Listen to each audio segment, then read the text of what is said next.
태안방 가족 여러분 안녕하세요. 영희 언니 김미영입니다.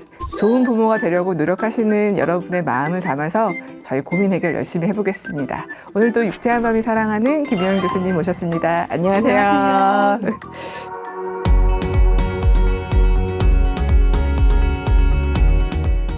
여름 휴가 다녀오셨어요? 네. 저는 아들과 둘이서 여수 여행 다녀왔습니다.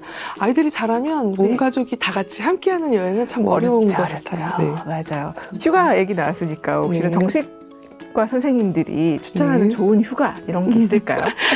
당신에게 좋은 휴가가 제일 좋은 휴가다. 그러네요. 맞아요. 가능하면 조금이라도 뭔가 부모님들도 좀 쉴 수 있는 시간, 나도 좀 나만의 시간을 가질 수 있으면 더 좋을 것 같습니다. 네, 오늘의 당당히 사연 읽어볼게요. 초등학교 4학년 여자아이 사연이 또 왔어요. 이 시기가 굉장히 어려운 시기가 아닌가 싶은 생각이 들었는데요. 어떤가요? 아이들마다 발달 속도가 다 다르니까요. 그런데 이제 여자아이들은 일반적으로 남자아이들보다 좀 뇌발달도 더 빠르고 사춘기도 좀 더 빨리 오는 경향이 있는 것 같아요.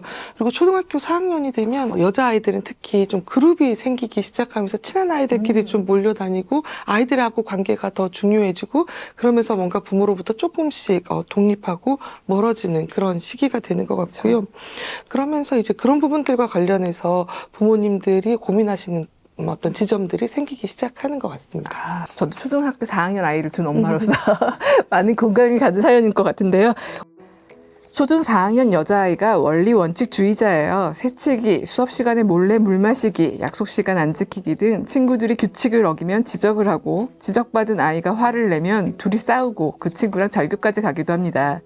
선생님께 친구의 잘못한 점을 얘기할 때도 있다 보니 다른 아이들 입장에선 고자질한다고 생각할 수도 있고 그게 지적할 일이야 싶어 화내기도 하는 것 같아요. 학교에서 있었던 일 물어보면 친구들이 잘못한 얘기를 많이 해요. 남들 흉만 보는 것 같아서 착한 일 한 친구들 얘기도 해달라고 하면 잘 안 하고요.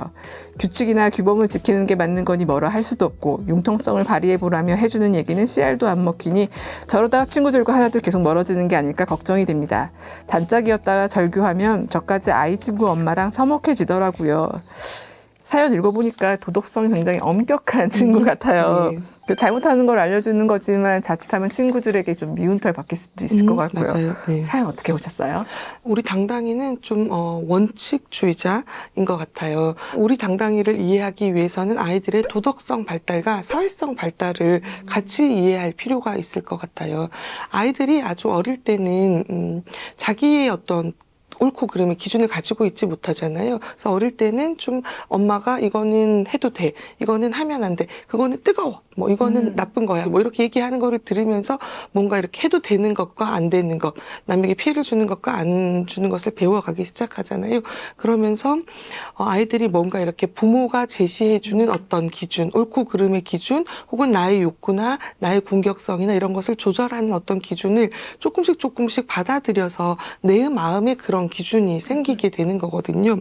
그런데 이제 아이들이 학교를 가고 친구를 사귀기 시작하면 학교에서 선생님이 제시하는 기준 혹은 또래 집단에서 아이들이 어떤 제시하는 기준 이런 것에 맞추어서 도덕적인 기준을 확장해 가게 돼요. 그러면서 아이들이 뭐 학교나 또 우리 사회의 규칙 이런 것들을 지켜야 한다는 것까지 이제 내재화하게 되는데요.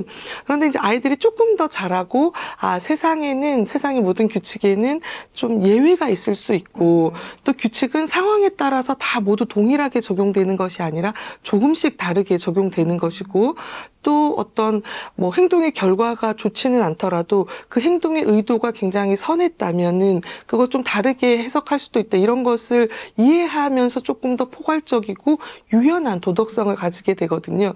근데 이제 우리 아이는 아직까지 그런 단계에는 도달하지 못한 것 같아요. 그리고 또 이런 발달들은 아이의 사회성 발달하고도 연관이 있는데요. 사실 어떤 친구가 잘못한 것을 지적하는 것은 또래 친구의 역할은 아니잖아요. 이거는 대부분 부모나 그 아이의 부모나 선생님의 역할인데요. 학교에서 선생님이나 부모님이 잘못한 것을 지적해도 좀 마음이 상하는데 그쵸. 자기랑 동등한 입장에 있는 친구가 지적을 하면 좀 마음이 많이 상하잖아요. 맞아요. 근데 그것도 또 이제 다른 친구들이 다 있는데 친구들 앞에서 너 왜 그렇게 했어? 뭐 무안하죠, 그거 하면 안 되지. 또. 이렇게 하면 굉장히 무안하고 좀 네. 민망하잖아요.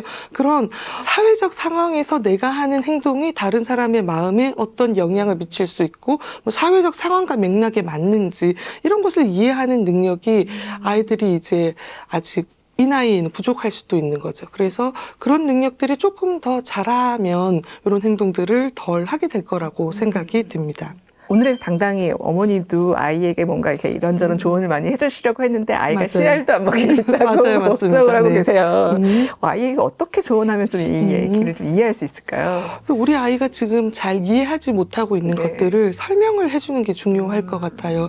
첫 번째는 친구의 잘못을 지적하는 것은 너의 일이 아니다. 그거는 그 아이의 부모나 혹은 그 아이를 이제 그 현장에서 지도하고 있는 선생님의 일이다. 그러니까 어른의 일이다. 이런 거를 하나 얘기를 해줘야 될 것 같고요. 두 번째는 아이가 다른 친구의 잘못을 지적했을 때 그 친구가 어떤 느낌이 들지 얘기를 해주면 좋을 것 같아요. 친구가 좀 속상할 수도 있고 다른 친구들 앞에서 민망할 수도 네. 있고 그런 민망함 때문에 실제로 잘못했다고 느껴도 더 인정하지 않을 수도 있다는 거.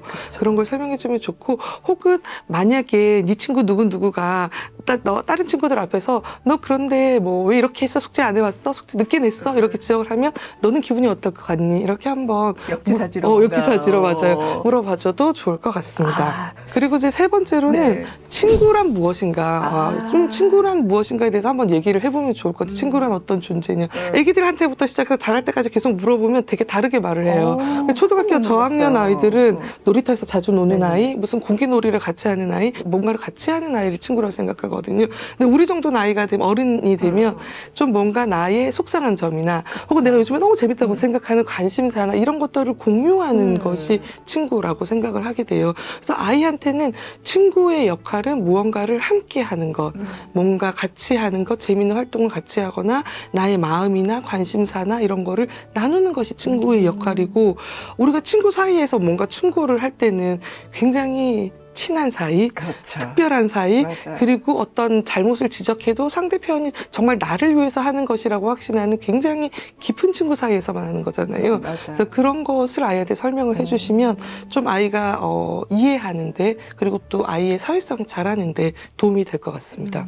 이렇게 친구들을 사귀다 보면 이제 단짝 친구라는 게 생기는데 맞아요. 네. 이 단짝 친구랑도 이제 갈등이 생기면 진짜 절교까지 가면은 맞아요. 그 친구 엄마와도 엄마들끼리 서먹해지거든요. 맞아요. 네. 이럴 때 조금 엄마가 도와줘야 될까 화해를 아니면은 좀 냅둘까요? 요즘에 이제 아이들 싸움이 엄마들 싸움이 되는 경우가 되게 많은데요.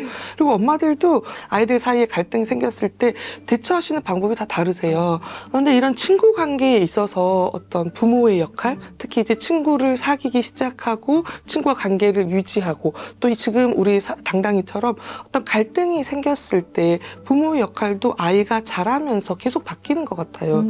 뭐 초등학교 4학년 아이를 키우시니까 1학년 때 경험해 보셨겠지만 초등학교 1학년 때는 사실 부모의 역할이 굉장히 중요하잖아요. 맞아요. 반 모임도 나가야 되고 뭐 반에서 다 같이 하는 무슨 운동 프로그램이나 생일 파티 이런 거 갈 때도 엄마들을 통해서 연락이 오고 결국은 엄마가 뭔가를 이렇게 연결해주고 친구를 사귈 기회를 만들어주고 1대1 놀이 시간을 만들어주고 그런 중요한 역할을 하게 되는 경우가 많고요. 또 그런 엄마를 중심으로 아이들이 만나기 때문에 또 그 사이에서 갈등이 생겨서 놀다 보면 막 키즈카페에서 놀다가 애들 싸우고 그러잖아요. 그랬을 때 그 상황을 찬찬히 들어보고 양쪽 엄마가 같이 들어보고 또 이제 상대편 아이는 어떤 기분이었겠다. 우리 아이는 어떤 그런 의도가 아니었다라는 거 또 상대편 아이한테 설명해주고 또 상대편 아이 입장을 설명해주고 혹은 또 뭐 서로 사과도 시키고 그런 게 이제 1학년 부모의 역할일 텐데요. 나이가 조금 들면 이제 부모가 직접적으로 개입할 수 없는 그런 단계들이 되게 많은 것 같아요. 그래서 직접적으로 뭐 이런 개입을 하기보다는 아마 그 아이는 어떤 그랬을 것 같다. 아마 너는 이런 의도였을 것 같은데 그 전달은 잘 안 되었을 것 같다. 이럴 때는 이렇게 해보면 어떨까? 뭐 이럴 때는 저렇게 해보면 어떨까? 이렇게 좀 약간 뒤에서 코칭하는 아이에게 먼저 일단 코칭을 한번 해보는 거군요. 그렇죠. 네네. 그런 역할을 해주시면 더 좋을 것 같습니다. 그러니까요. 저희 유쾌한 밤 김유원의 당신 아이의 이야기는요, 다양한 사연을 수시로 받고 있어요. 고민되는 것들이 있으시면 언제든지 보내주시고 사연은 댓글창에서 신청하시면 될 것 같습니다. 오늘 이제 마무리 해볼게요. 오늘도 당당한 하루 보내세요.